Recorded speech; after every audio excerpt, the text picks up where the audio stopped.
Hi and welcome to the Imagine Film Festival 2023 podcast series consisting of 4 episodes that explore this year's festival theme, which is Fantastic Alchemy. My name is Stanley Guzinski and I'm a features and XR programmer of Imagine Film Festival. Hi, I'm Hugo Emmerzaal and I'm a freelance film critic and a curator, plus the co-host of this exciting new podcast series. So, why alchemy? Alchemy is in equal terms magic and storytelling, and in that respect it is very close to the DNA of Imagine, which revolves around fantastic fiction. We began to wonder if it is a dead historical tradition or can we draw some energy and inspiration from it. Instead of featuring films specifically about alchemy, we asked ourselves what works could be considered alchemical in spirit and help us see what alchemical elements might still be relevant today.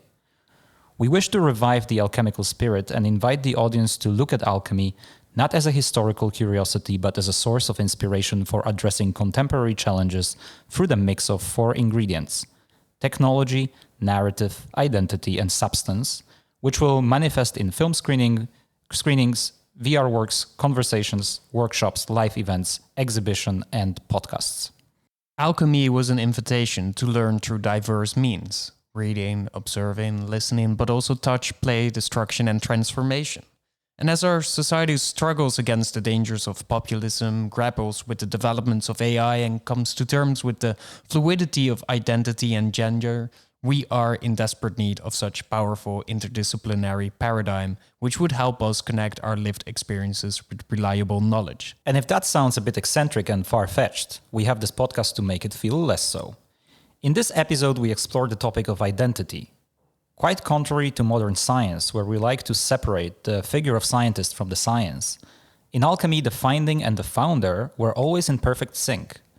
To transform matter at hand, the alchemist had to undergo the same process of transformation in parallel. Thus, changing the identity of things, alchemists kept on forging and reforging their own identities. To get a better sense of this process and to also understand more about the founding principles of alchemy and its historical roots in itself, we're joined today by 2 guests who are very well equipped to explore the multiplicity and layeredness at the heart of the alchemy and Hermetic philosophy. One of them is Farânak Mirjalili, a Jungian analytical therapist who's doing fieldwork research on the intersection of Jungian psychospiritual alchemy and Spagyrics, the laboratory tradition of plant alchemy. She's joined by Corey Andrews, a historian and current PhD candidate at the Center for History of Hermetic Philosophy and Related Currents at the University of Amsterdam. Although both of our guests have diverting expertises within the field of alchemy, their respective specialties offer a complementary, fascinating, and occasionally daunting insight into the depths and shadows of alchemical tradition.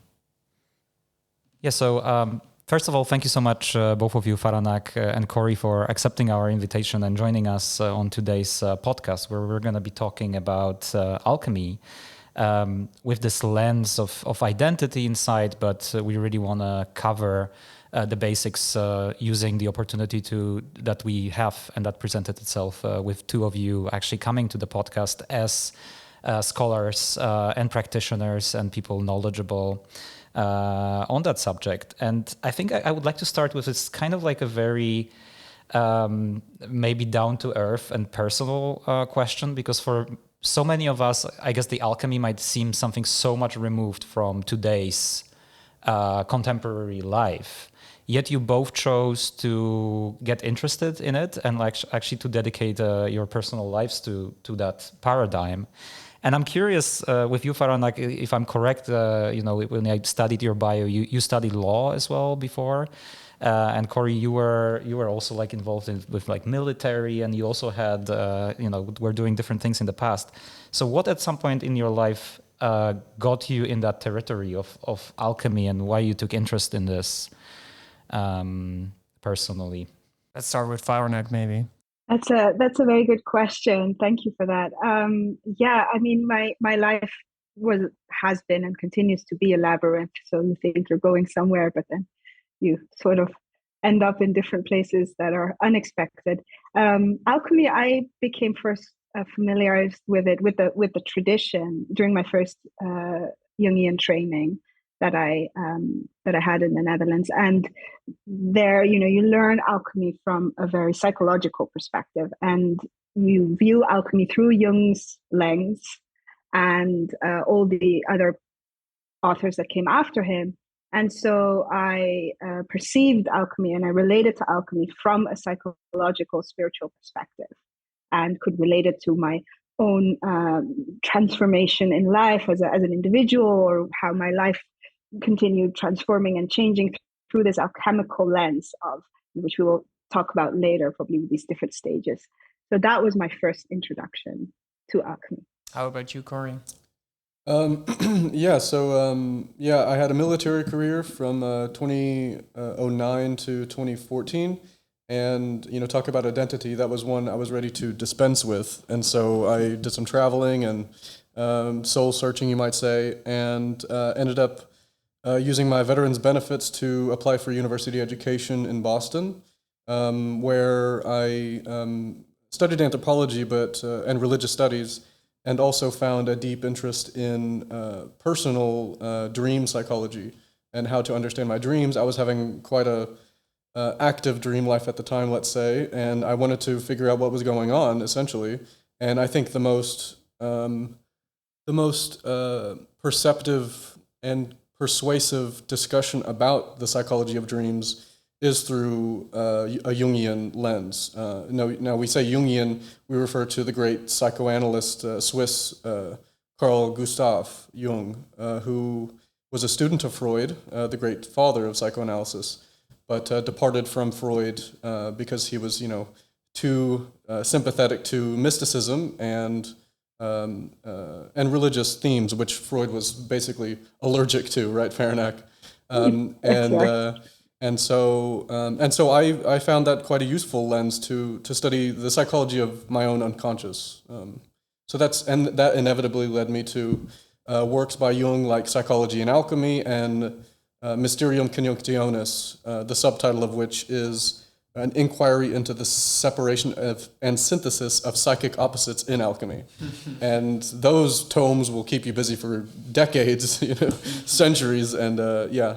Well, that's funny, because I was wondering then, as a follow-up question, Stanislav and I, we feel like we said before we were recording, that we are, even though we're very interested in the subject and try to apply it to media and pop culture through the lens of the Imagine Film Festival, we are still very ignorant in the subject. You are more well-versed, but like you say, Corey, these are tomes that could keep you occupied for multi-decades. So my question is, after that initial interest, what was the process like for you to gain maybe a sense of mastery or grip on the material, and where would you put yourself in that journey? As in, do you still feel like you're on the precipice or on a certain threshold of knowledge in the field of alchemy? Like, how deep does the rabbit hole actually go for both of you, maybe? And how humbling is it to go so deep into it? Yeah, I think for me, definitely, it is that humbling journey. I just walked the labyrinth here in Chartres Cathedral. It's the famous labyrinth that has been copied all around the world. And, when you walk a labyrinth, you kind of walk initially and you think you're going straight to the center, but then it takes you and you meander and you go around, and it's endless. When am I going to arrive at the center? And I think that the journey of life, which for me is that labyrinth journey, but also the let's say encounter with alchemy, because it is an encounter. It is a tradition, and it was very alive once, and it's gone underground for a very long time now. And I think the encounter with alchemy is very much like that labyrinth journey for me. You kind of think arrogantly you're going to go right to the center. That was me with, kind of as a Jungian, you kind of look at alchemy and all the works that Jung wrote about psychological alchemy. And then, the path meanders suddenly, and you kind of realize you didn't know anything about alchemy until, for me, it was the moment that I approached alchemy as a laboratory practice, which is a big taboo for any Jungian analyst, any Jungian scholar. They will all blindly and faithfully follow Jung's footsteps. And so it's a humbling journey. I would say that I am definitely not have no kind of mastery over the topic. And I would not dare to say that that would arrive in this lifetime either, because it's a continuous journey. And Jung himself, for decades studied alchemy. So yeah, it's a big encounter. Corey, do you recognize that like labyrinth-esque metaphor of attaining knowledge and then pursuing the path of alchemy? Yeah, and especially when it comes to the history of alchemy, which is what I focus mostly on, and that is a labyrinth. That's quite a puzzle to work your way through, and because alchemy started really in at least ancient Egypt, although we have recipes for beer, that go back to Mesopotamia. But the famous Zosimos of Panopolis, which was an Egyptian alchemist, whose works were influential on Jung. And Zosimos, this ancient Egyptian, wrote this work called The Dreams and Visions of Zosimos, something like this, which are composed in the form of a non-linear narrative. It's as if you're reading a dream, which is always non-linear and not rationally sequential.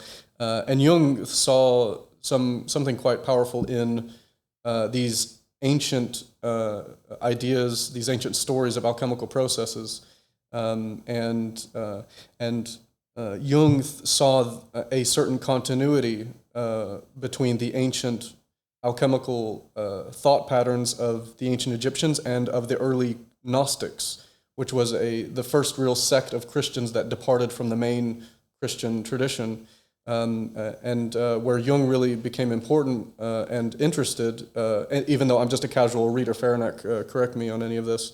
Jung, who was a practicing clinician, psychotherapist, and analyzing the dreams of his schizophrenic patients, he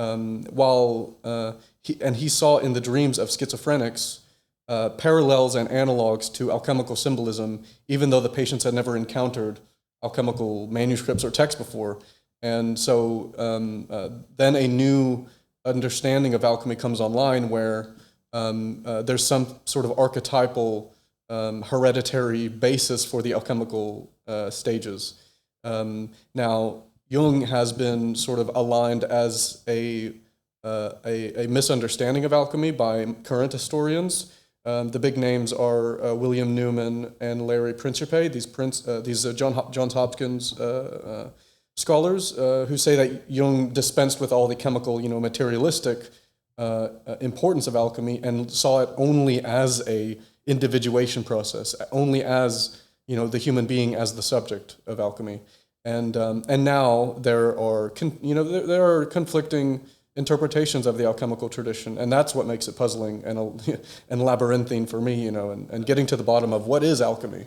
But how did it happen? Because I think it's an experience of a lot of people who come across alchemy in one way or the other, that they come at it from this Jungian perspective and from the perspective of psychoanalysis, unless they come at it from pop culture and, let's say, Full Metal Alchemist of stuff like that. Why is it this tradition is somehow still alive and it's still present, but kind of like the rest of alchemy have declined, and that this is usually the entry point, that the one that is still somehow relevant? What do you exactly mean with that this tradition and the rest? What other rest? I didn't understand the question. I guess, like, Corey, when we started the discussion as well today, you said like how the let's say the Jungian tradition became now like in the latest stage of history, like the vessel for all this alchemical knowledge. But let's say all this older tradition, also like Farânak, the one that you're dealing with, the Spagyrics and like the laboratory traditions and all of that, like that is not so much spoken of, or that not so accessible as the psychoanalytical applications of alchemy. It's a tough question. I mean, alchemy always has sort of been an underground tradition.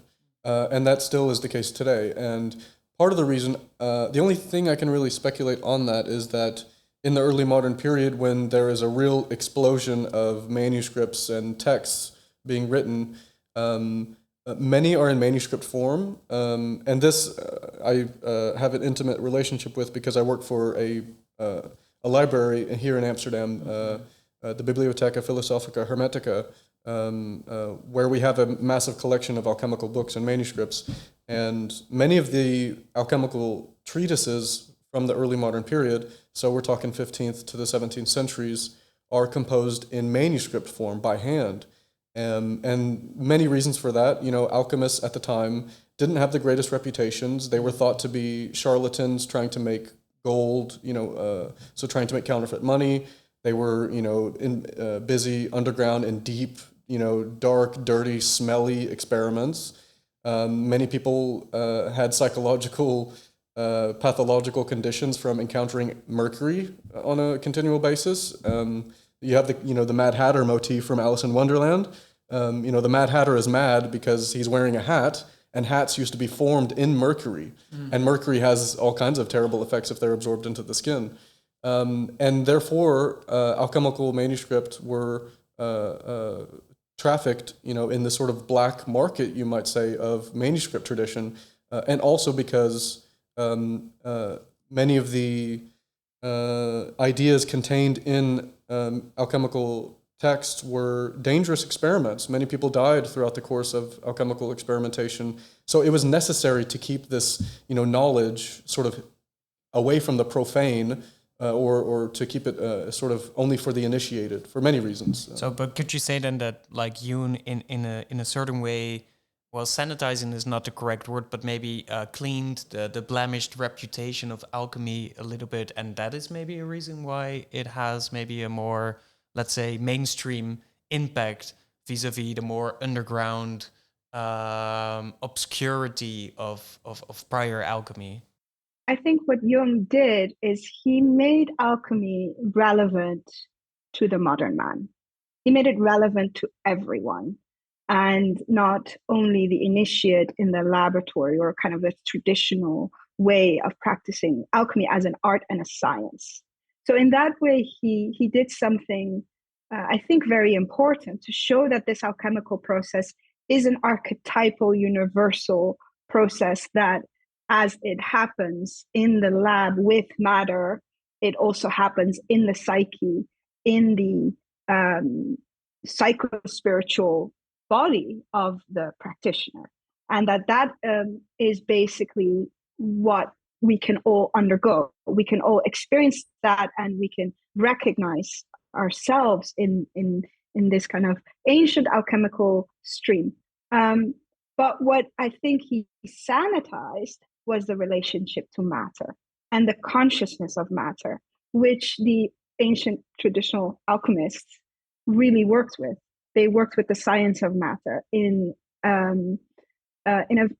mysterious way, in a way that you can only really understand if you truly are an initiate on the path. Let's say if that's through someone who has mastered the practice or self-initiatory practice.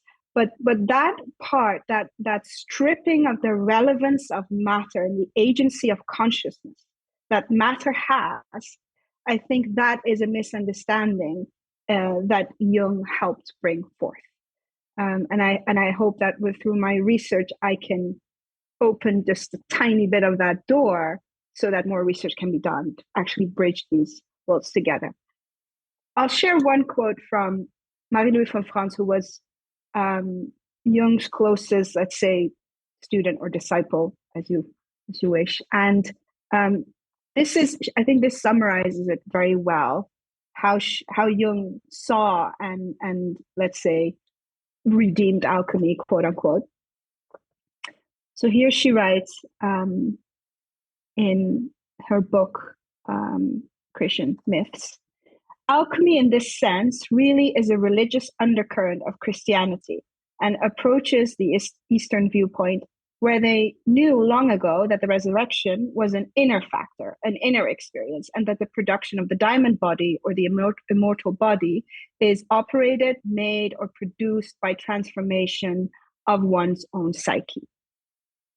And so you see here that it is human-centric. It's about the human who attains this diamond body and or whatever you want to call it, and that's really the aim of alchemy. And in that, you see also how nature and the relationship to nature and the transformation of matter in itself and the human relationship with nature is kind of like slowly dissolved. And Farânak, you used the word, you indicated that right now in this kind of Jungian circles, like mentioning the laboratory tradition is almost a taboo. And is it because it kind of shows how reductionist that take of Jung was, or is it because the suspicious reputation that, let's say, the alchemical practice had in the early modern era? Well, if you are trained as a Jungian analyst, and I can say that I've had my first training in the Netherlands, and my second training is now between Netherlands and Zurich. And although it's an excellent training, you are a student of the works of Jung. And the way Jung writes about alchemy over and over again, and I will get crucified for this by my Jungian colleagues probably, there is an arrogance in when he writes about alchemy and alchemists that they were just projecting their own psyche onto matter, and they were primitive. I'm using quote unquote. You can't see it in on the podcast that I'm using the quote unquote side, but they were like primitive science, and they didn't really understand how what they were really pursuing was this modern psychological framework that he is proposing. So over and over, you learn that you are understanding alchemy in the way that the evolution of alchemy was supposed to go. This is where we arrive at this modern psychological model, and so you, as an analyst, as a Jungian analyst, you kind of are trained with this arrogance of I know what alchemy is. And I think for me, that changed when I became student at the University of Amsterdam in the Faculty of Religious Studies, where I met Corey, and Peter Forshaw was the teacher on the history of alchemy. And my whole mind was just blown open in one moment where I was kind of de-Jungified, as I say it. And Peter, who is our common mentor, he always laughs about that, because was really the whole point of taking that course on the history of alchemy. Which also makes me interested, because Corey, you also dig into another tradition in alchemy, or like, let's say, Hermetic knowledge, which is Rosicrucianism. Yeah. And so like you both tap into like certain threads of alchemy that maybe are slightly overlooked. We have Spagyrics, we have Rosicrucianism, and like from your own perspective, while you do that, like do you have a personal stake in maybe like reviving something about that you find overlooked and that might be kind of interested to bring back? Is it purely just historical interest, or there is something in those ideas that just fascinates you and resonate with you today? Yeah, I mean, first of all, just to piggyback on Farânak's very well articulated monologue there, the key of human agency, or the idea of human agency and the relationship to consciousness, is extremely fundamental, in my view. And what the point of the sort of response to the Jungian interpretation of Neumann and Principe, the point that they make that is right is that the vast majority of alchemical texts throughout the early modern period deal with matter, and that chemistry, it doesn't emerge spontaneously in the 21st century. Chemistry has a lengthy history, evolution going back to antiquity. And but the point that Jung made, and I think still hasn't been acknowledged sufficiently, is that the alchemical texts from the early modern period were being composed in a pre-scientific revolution worldview. So pre-Newton, pre-Descartes, pre-mechanistic, philosophy, where the subject and object were not so divided completely. That did come after Descartes especially. And so what the Jungian approach does, and I think this was most most well developed by Jung's greatest student, a guy called Erich Neumann, who wrote a book called The Origins and History of Consciousness, where there is this lengthy discussion about the pursuit of alchemy, or at least the worldview of the alchemists was a non-dual relationship to nature, a so-called enchanted view of nature. What the anthropologist Claude Lévi-Brule, I think I'm getting this right, refers to as participation mystique, a mystical participation with nature that the scientific revolution completely dissolved. And I mean, you mentioned Rosicrucianism, and I mean, I'll just stop there for a moment. But so yeah.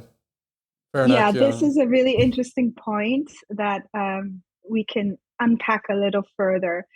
Jung also used the participation mystique understanding or explaining how, the origin of consciousness and the point of departure for humans is this participation mystique, and you kind of go in analysis to separate all these different threads in your psyche and to finally bring them together, synthesize them in a new way, in a new consciousness that is not this participation mystique. Now that in itself is a really big topic. As I'm writing my thesis and researching this whole idea of, well, did Jung understand or did he not fully understand the importance of matter? Now I have a quote from Mysterium Conjunctionis Cori, and I was wondering what you think about this, because this kind of puts everything a little bit in a different daylight. So here he says, he talks about chemical matter, so the relationship between matter and the alchemists. And he says here that chemical matter was so completely unknown to them, the alchemists, that it instantly became a carrier for projections. Its darkness was so loaded with unconscious contents that a state of participation mystique, or unconscious identity, arose between them and the chemical substance, which caused this substance to behave, at any rate in part, like an unconscious content. Yeah. So, I know precise. I totally understand what Jung is saying there, and it's not it's a very sophisticated idea. It's not so complicated though, and I think there's even quite some empirical data that has emerged from phenomenology and visual perception. The work by James J. Gibson, An Ecological Approach to Visual Perception, is a really recent, important text on this, as well as the work of Ian McGilchrist. And what Jung, I'll basically just paraphrase what Jung just said, which is essentially what you do in a situation where you're full of ignorance or darkness symbolically. You fill that void with the contents of your imagination, because of how else can it be, And so what the alchemist does in a experiment, is allow the unconscious content of their psyche to fill the separation between the object and the subject, and they, in a sense, are perceiving their being in the thing that they're perceiving their being in what they see.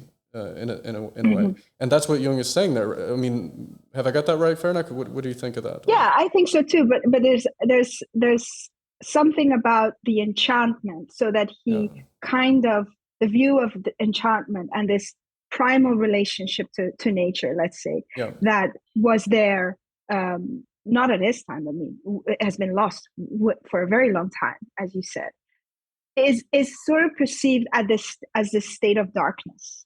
Like this, so there, I get uncomfortable a little bit there. As a Jungian, I get a little bit uncomfortable myself, because I am like, well, if the alchemists were practicing in a tradition that was rooted in the enchantment, let's say in the relationship, reciprocity between human and nature, how can we view it from a psychological perspective and say that they were ignorant and now we have evolved in a way to say, well, yeah, it's no. I see what you're sensitive to there, and what what immediately comes to mind for me is a remark from Jung. I don't know if it's in Mysterium Conjunctionis, but he observes that the ancient mind was more associative in its fundamental relation, its fundamental nature. The human nature relation was more associative, or at least the psychological state of ancient humans was more associative, which resulted in mythology rather than science. And what Neumann does in his work is lay out the mythological stages in the evolution of consciousness that resulted in, that he interprets along Jungian lines in the hero myth, and that consciousness had to heroically struggle over eons to arrive at consciousness, which religious systems acknowledge as a fall. This I mean, that's a huge discussion, but and so it's this associative dreamlike state that humans were used to be in a more primordial state, rather than to say a primitive state, a more primordial state. And so I think that's what Jung is saying there.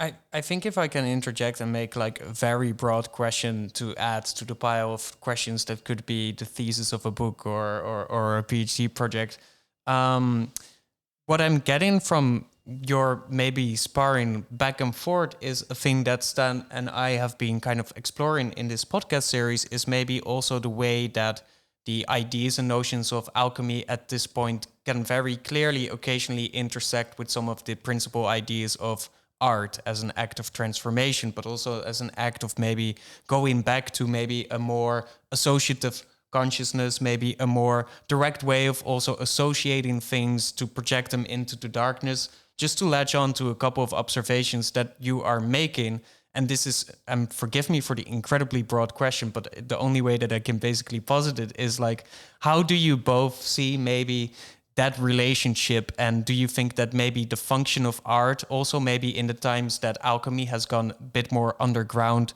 has maybe sublimated some of the functions that alchemists used to have? So how do you maybe see this quaint relationship between the alchemists and the artist, or the artists as alchemists? Yeah, I like this question. In the field work research that I'm doing, and especially one case study that is a practitioner that is a little bit more advanced in Spagyrics, which is plant alchemy. We really, as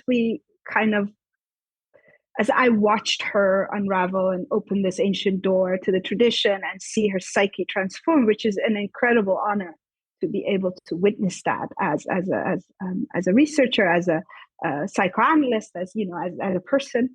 And I've come to really see why the alchemists called it art and science, because it truly is an art and a science, but it's not an art you learn. It's an art and a science that nature initiates you in this practice of alchemy, this ancient traditional practice as it is written down in all these manuscripts. And really to understand what art is from nature's perspective and what science is from nature's perspective is something that I cannot right now put into words. No, of course. Maybe one day. But yeah, there is an intimate relationship between art and alchemy. That's what I understand from it when you say that the nature needs to initiate you on that path. But so it always needs to be a practice then, right? Like that experimental component and that, let's say, that laboratory component, like that really cannot be distinguished from, let's say, the conceptual or mental transformation, right? I would dare now at this point to make that statement as a Jungian, which will be crucified probably by many other Jungians.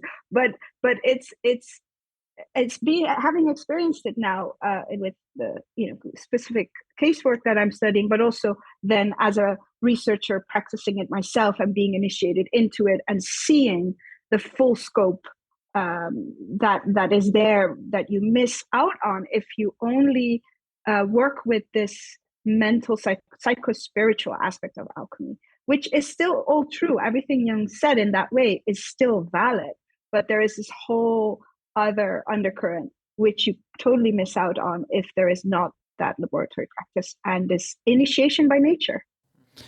So if we would think about certain abstraction in which, because it almost seems like that. Corey also mentioned before, like the chemistry and the emergence of chemistry from alchemical tradition.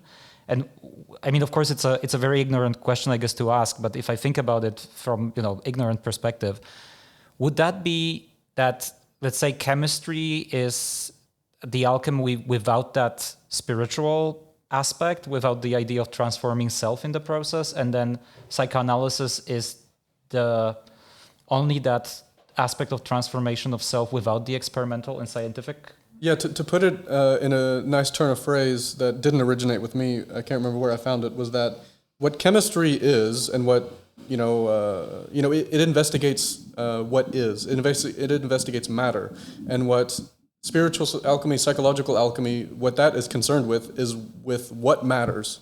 So this distinction between facts and values, and matter, which is etymologically related to the Latin mater and mother, and the feminine, and that's where the history of alchemy, I think, one of the most important books from the 20th century, contemporary with Jung, was Mircea Eliade, a Romanian-American historian of religions, who wrote a book with a great title, The Forge and the Crucible, which is about the origins and structures of alchemy. And he has a brilliant chapter in there called, I think, The World Sexualized, which is all about this gender-informed view of nature, which is an enchanted view of nature, and really leads to an understanding that the symbolism of alchemy is not arbitrary or random. Why is Earth always presented as a mother? And why are caves, associated with femininity and maternal and wombs, and the chapter discusses such things, that are quite intuitive when you hear it, but like, gardening and agriculture, planting seeds into earth, and the earth is what brings forth form, and you can understand, even if it's not rationalistic or factually true, you can understand why the associative mind can arrive at these symbolic understandings of which the symbolic worldview I'm illustrating here is what infuses and it permeates all of the alchemical tradition. And that's super interesting, because that really ties into, Farânak, some of your, let's say, more like actual, practical practices that you engage with, also as the founder of the Anima Mundi school, but also kind of maybe more in your day-to-day practice, working with some of these ideas, being informed by those as well. So can you maybe shine a little bit of a light on the kind of work that you do with the Anima Mundi school, but also the way that what Corey is referring to, maybe some of these maybe more gendered perspectives, how they can be very fruitful for the work that you are doing with that? Yeah, so that's a really good bridge to make. At the Anima Mundi school, we are kind of, as I say, rooted in story and myth. And with story, I mean fairy tales. So amongst Jungians, it's quite common to work with fairy tales, because Jung viewed them as like these primal archetypal patterns within the psyche and within specific cultures, and that you could really understand more what I would really say that to understand the world soul, or the patch of world soul that your ancestry belongs to, or the different patches. You can really start to relate to that through these ancient stories, through these old stories that were passed down in oral tradition or were written down in mythology. And the way that I work with stories in the school is they are as living beings. I say often to my students, or analysis, I say, when you practice the art of storytelling in the oral tradition, stay as true as you can to the stories as they were passed down, which is, by the way, quite important if you want to relate to that archetypal undercurrent. That you are inviting a living being into your living room. Imagine inviting a wild boar or a wild tiger into your living room. That story will have its way with you, that's how traditionally these stories worked. They activated the psyche. They act as refiners of the ego. They would kind of throw you back upon yourself, perhaps, to see where you went, where you went wrong in certain relationships or in your attitude towards the community, or all these stories had initiatory and educational purposes that were about the art of being human and living in human relationship to others and nature. And as we lost that oral tradition, which is really the tradition of the imagination, it triggers dreams. Like when we do story work, people dream so much more vividly, symbolically, and that part of them comes alive. There's a book called The Alphabet and the Goddess that talks about how the erasure of the goddess came with the emergence of literacy. And this part of our brain that works associatively, imaginally, through dreams, through symbols, through images, does not follow logic reason, slowly got more and more erased as the alphabet rose. It's a really fascinating book. And I think that at the Anima Mundi School, that's really what we're trying to do. We're trying to revive that part of us that speaks that ancient language of the world's soul. Anima Mundi means the world's soul, according to the ancient alchemists. And to try to have this relationship with her again. Which always kind of like fascinates me, that, maybe that's not a contradiction, but it kind of looks a little bit like a contradiction from the side where I'm looking from. That on one hand, there is this idea of tapping into a pool of associative archetypes and images. As Corey said, like some of them are very common sense if you think about it. When you quote Eliade as well on like associating certain things with others, because it does feel like common sense. On the other, it seems like a lot of those texts that are obscure and all that use like kind of deliberate mystification and coding. So they don't want to be as accessible and immediately understood. So how would you explain that tension between, on one hand, working with imagery that should be universally shared and understood, and on the other hand, introducing this mystification and coding and the delay of perception, maybe kind of like elements of defamiliarization of the... Yeah, there's a great aphorism that haunts the alchemical tradition, and there are many, and one of them is, if I could remember the Latin, that might be impressive. It's multi sunt vocati, and then the other one I can't remember at the moment, but it's many are called, few are chosen. And at the Embassy of the Free Mind where I work, the entire museum is coded, the walls are coded in images from alchemical books and symbols, and one of the, I mean, there are many reasons. One of the reasons is that and this does connect to Farânak's point about the development of writing not always being perceived as a positive development, which is an idea that you encounter in histories of Egypt, where you have the god Thoth or Thoth, the god of memory and knowledge and writing, lamenting the development of writing because it totally destroyed our capacity for memory. And we didn't have to carry our songs and our stories with us anymore. And something that the alchemical symbolism contributes still is that many of the symbols aren't really meant to be rationally explained to the perceiver, even though that's what I do all the time giving tours of the museum.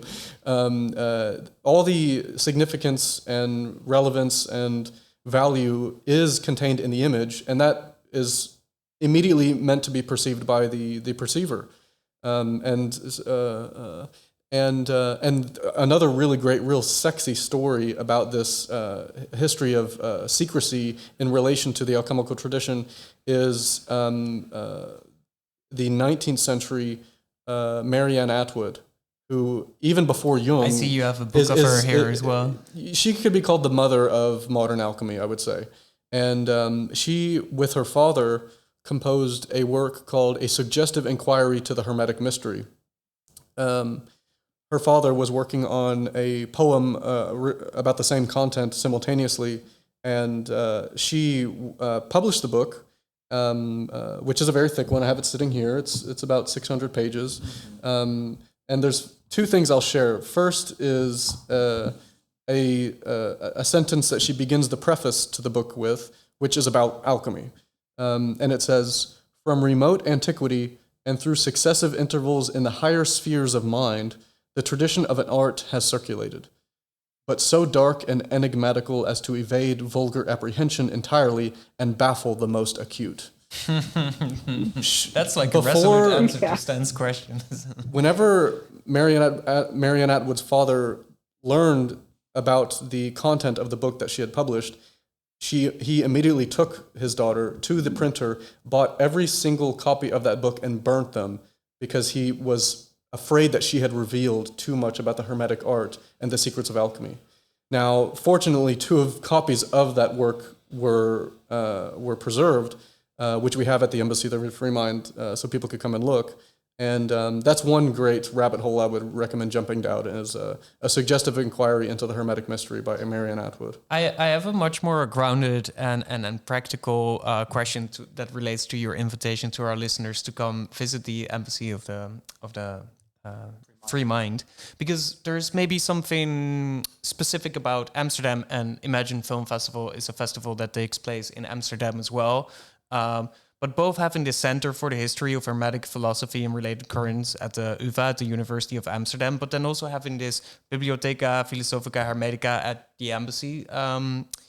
What is it maybe specifically about Amsterdam that it retains a accumulation of maybe knowledge on alchemy and still has maybe a department at the university dedicated to it? Is there a coincidence there, or is it a historical No, background? just briefly, I'll just mention, so in the early modern period, when, especially during the 30 Years' War, in the early to mid 17th century, there were massive upheavals and conflicts between religious denominations, and many of these religious refugees found refuge in the tolerant Dutch Republic.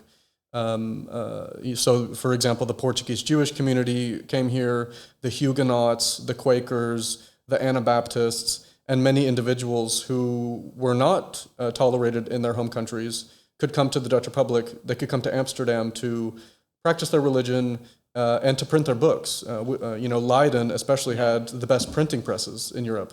And that is, fundamentally because the Dutch were more interested in economic prosperity and trading than they were in religious, dispute. And that is this is known as, in many ways as a city of dissent, a city of, heretics, free thinkers. And that is a reputation that I certainly enjoy in the academic culture. And it makes sense why there are so many valuable collections of heretical, heterodox libraries here. And so that's just some historical background. Yeah. But it's interesting. Like, of course, it seems like almost again like a common sense when you speak about this idea of archetype, and of course, like, let's say people who come maybe more from anthropology angle, like they recognize probably like the hero with 1,000 faces and all this kind of things. How certain archetypes are reflected in a lot of those stories and religions and all that. But it seems like the practitioners of alchemy, like they were coming from many different religious and cultural backgrounds. Was that kind of like an entry requirement of initiation, that you had to let go of this idea that, like your religious tradition is the only one that is true, and, what kind of lies at the core of every monotheist religion to a degree? Like, was that like a necessity where you wanted to like kind of enter the arcane art of alchemy, or? Well, I mean, I think a great example in the 20th century is the organization of the Eranos Center in Ascona, right, Farânak? Yes, in Switzerland, which was a center for people of different religious backgrounds. Carl Jung would go there, Mircea Eliade, Joseph Campbell, who's the author of The Hero with 1,000 Faces, Antoine Favre, Henry Corbin, the very important popularizer of Islamic mysticism and Sufism, and that's because these people, from Jewish backgrounds, from Christian backgrounds, from Islamic backgrounds, from secular backgrounds, were interested in the most recurring, universal ideas of humanity, and that's where an archetypal understanding or an appreciation is so informative, because it's looking for, and it's related to perennialism, which is the same idea. That it's looking for ideas that are not unique to a specific tradition, ideas that are fundamentally adaptive from a human perspective. And Mircea Eliade, his great multi-volume set, Patterns in Comparative Religion, is a great discussion of this.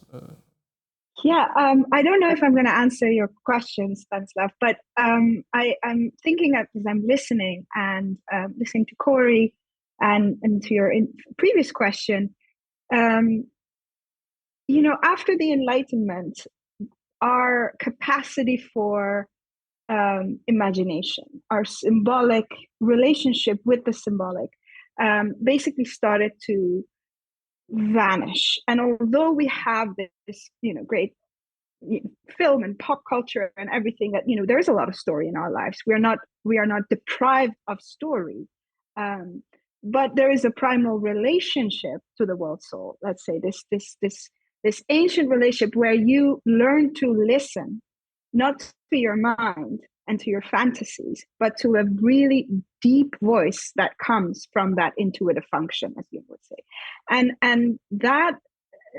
And then you catch the thread, Ariadne's thread, if you may, of what the unconscious is storying through your life, through your practice, through your devotion or religious practice or art or whatever that is. And it's that primal relationship that's, is written about in this book, The Alphabet versus the Goddess, and which, is held in a different logic.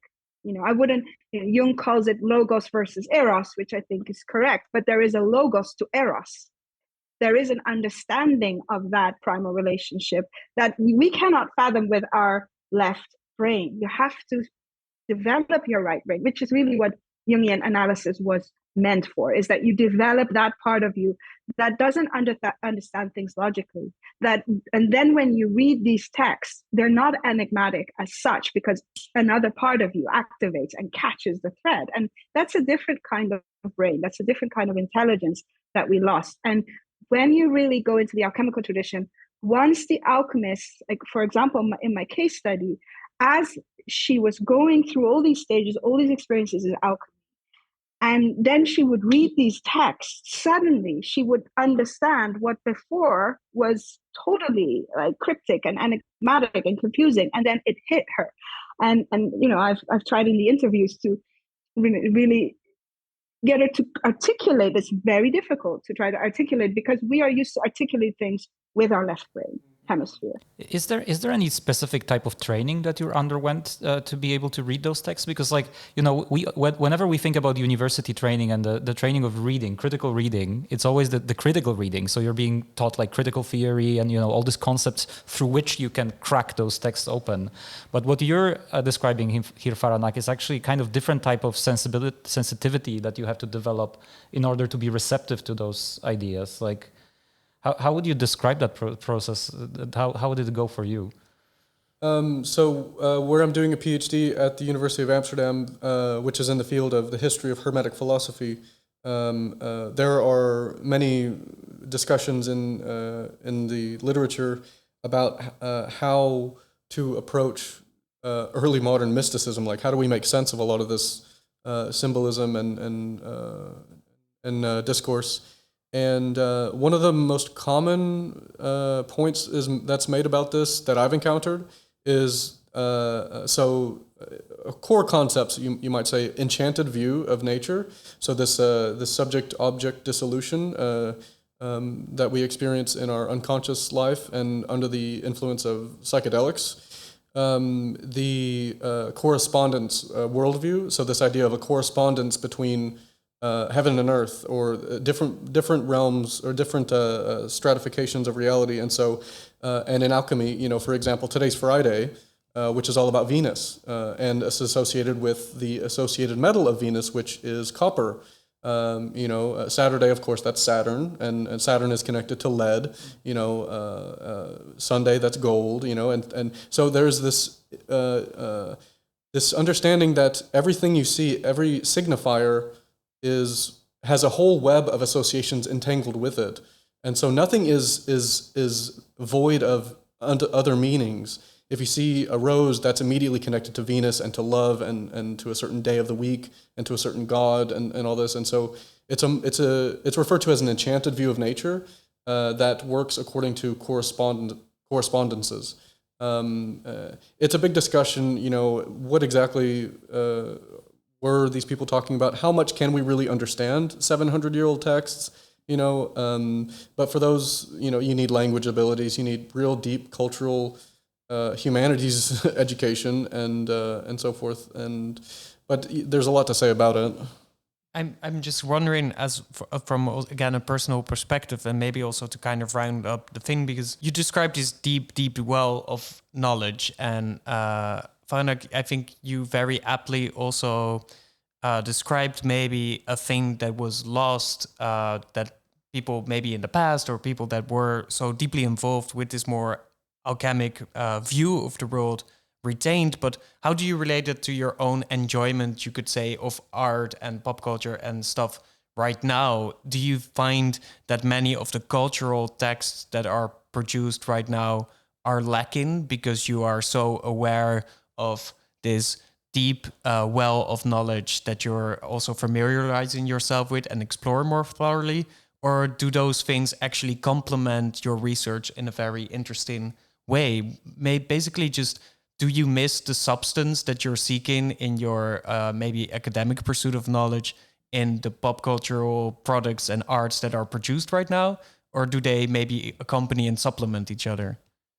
Yeah, that's a good question. I think, I'm a bit old fashioned. I'm very much rooted in fairy tales and myths. So that's where I get my, imaginal juice, let's say, and of course, dreams and synchronicities. And so that in itself is my imagination culture, is life itself, is dreams, is engaging with fairy tales and myths as they were passed down generation after generation. And I think the part of the human being that needs imagination, that part of me gets satisfied through that. So I don't as much seek it in places that someone my age might that is not interested in all these older traditions. But I can recognize it when I see a certain movie or hear a certain song, or when I approach an artist's work and I can see that undercurrent, I can feel that presence that is often lacking for me in modern art and culture. And when I see it and recognize it, it's that's when I can connect to that, and it's a beautiful recognition, because then these two worlds come together: the ancient traditional, rooting I have, and this modern world we live in. How does that work for you, Corey? Yeah, I would say that I'm very much in agreement with Farânak there, that I think the best source of this is stories produced at least 50 years ago, or maybe even longer. These fairy tales and mythological narratives are perennial and archetypal and eternally relevant, because, why do certain stories stick around for so many generations? And it's not just because we need to hear them. They're nourishing stories. We actually need this content because they have some sort of profound, ineffable, adaptive value, I think. And that's why we keep telling the same stories. And I think in current, at least mainstream cinema, which I can't say I know much about, in pop culture, is totally void of this. Look at the stuff coming out of Disney or others, and that are just so filled with, political, messaging and this stuff, and it's so transparent. Whereas, look at, Disney of, decades ago. Look at The Lion King. Look at, these other massive multi-year hits. Star Wars, Lord of the Rings. These are recapitulating ancient narratives. The Lion King is essentially the Egyptian creation myth repackaged.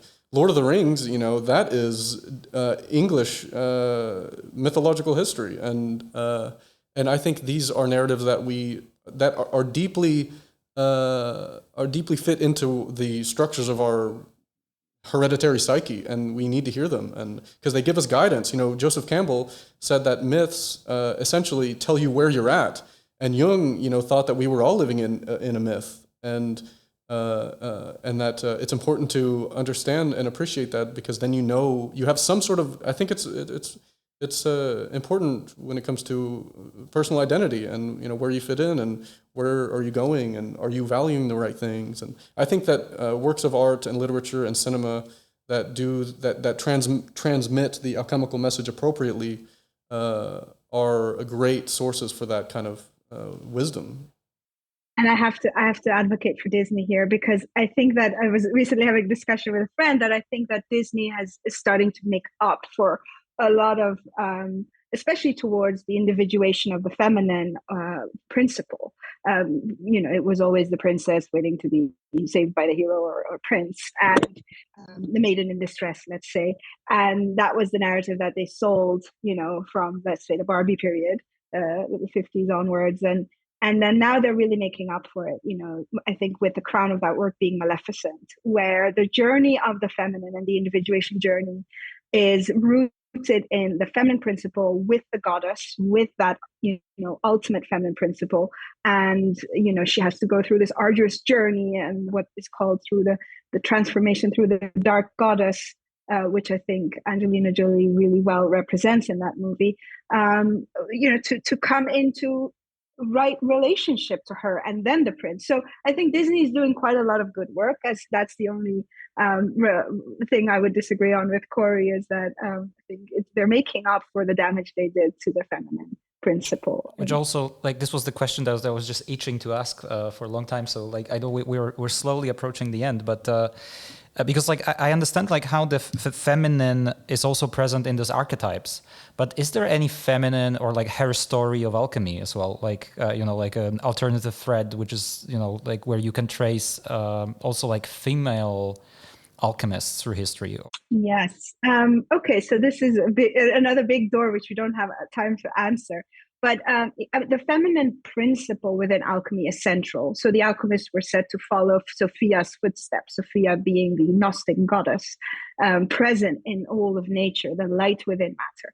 So the feminine principle, viewed through the masculine lens, is very central in alchemy. The feminine principle viewed through the woman's psyche and experience is more lacking. There are some practicing alchemists, Maria the Jewish Maria the Prophetessa being one of them, as very well known. Jung also wrote about her.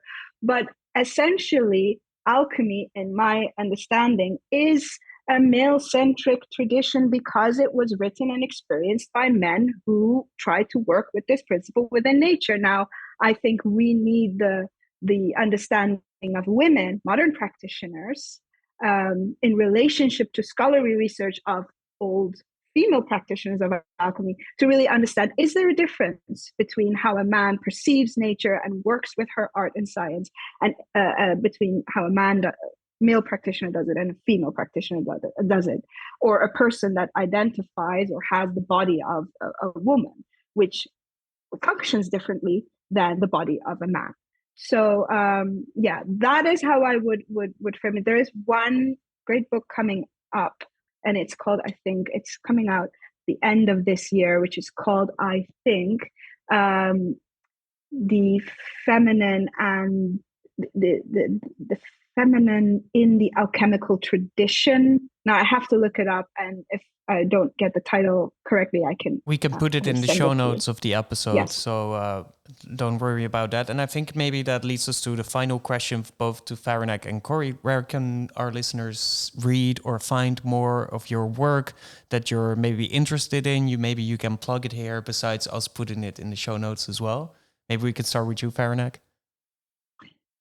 So through the Anima Mundi School, you can look at what we do and also contact me, and that's www.animamundischool.org. How about you, Corey?